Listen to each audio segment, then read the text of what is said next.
this may make you mad. An amazing story for you tonight about what the Biden administration is doing with parts of the southern border wall. The wall that's supposed to keep illegal immigrants out of the U.S. National correspondent William Lajeunesse has the incredible details from Los Angeles. Good evening, William.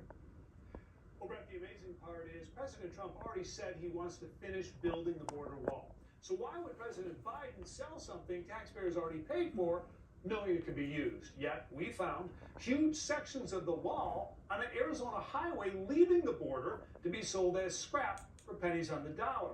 It's going to one of 3 locations in Arizona where President Biden is selling hundreds of tons of state-of-the-art steel wall taxpayers already paid billions for and ready to go in the ground when Trump takes office. According to the auction website, the government is taking bids starting at $5 each for each lot of 40,000 pounds of welded steel and concrete, a fence, roughly 150 steel beams. Border Patrol agent Art Del Cueto inspected the bollards and said there was nothing wrong with the panels.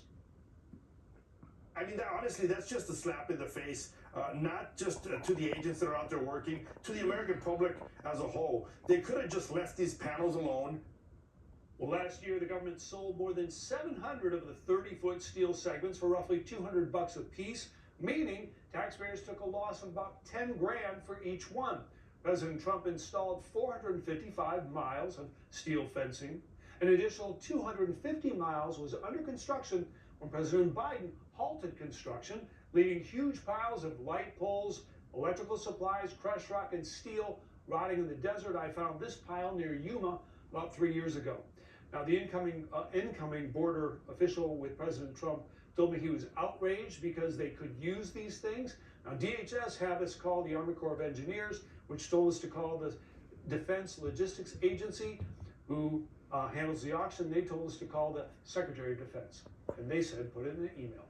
Back to you.